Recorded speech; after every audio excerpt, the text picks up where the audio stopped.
Pathum Nissanka century ও দিনেশ চান্দিমালের 93 রানে কলম্বো টেস্টে শক্ত অবস্থানে শ্রীলঙ্কা। দ্বিতীয় দিন শেষে স্বাগতিকদের সংগ্রহ 2 উইকেটে 290 রান। এর আগে প্রথম ইনিংসে টাইগাররা অল আউট হয় 247 করে।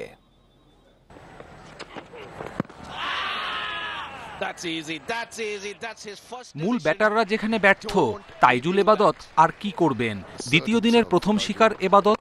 তাইজুলের 33 রান সত্ত্বেও প্রথম ইনিংসে বাংলাদেশের স্কোর 250-র নিচে। শুরুতে এবাদত রানাদের নির্বিষ বোলিং। টেস্টকে ওয়ানডে বানিয়েছেন পাথুম নিশাঙ্কা, লাহিরু উদারা। প্রথম 10 ওভারে লঙ্কান বোর্ডে 55 রান। তাইজুল মিরাজরা ভীতি তৈরি করতে পারেননি। লাঞ্চ বিরতির পর তাইজুলের ব্রেক থ্রু। উদ্বোধনী জুটি ভাঙে 88 রানে। 40 করে আউট উদারা। ইনফর্ম নিশাঙ্কার 50 দলের ভিত মজবুত করে। চান্দিমালের 50-তে বড় সংগ্রহের আভাস শ্রীলঙ্কার। দুজনের ব্যাটিং দৃঢ়তা হতাশা বাড়িয়েছে টাইগারদের। দ্বিতীয় সেশনে আসে 107 রান। নিশাঙ্কার ব্যাটে গল টেস্টের পুনরাবৃত্তি।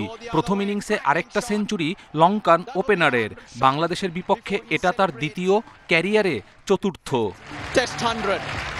উইকেটের খোঁজে দিশেহারা পেসার স্পিনাররা। শ্রীলঙ্কার লিড চাপ আরও বাড়িয়ে দেয়। শেষ বিকেলে নাইমের আঘাতে ফেরেন চান্দিমাল। সেঞ্চুরির আক্ষেপ অভিজ্ঞ এই ব্যাটারের।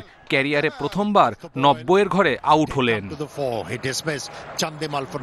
চান্দিমাল নিশাঙ্কার 194 রানের জুটিতে দিন শেষে স্বাগতিকদের লিড 43 রান। নিশাঙ্কা অপরাজিত আছেন 146 রানে। কপিল পাল, ইন্ডিপেন্ডেন্ট নিউজ।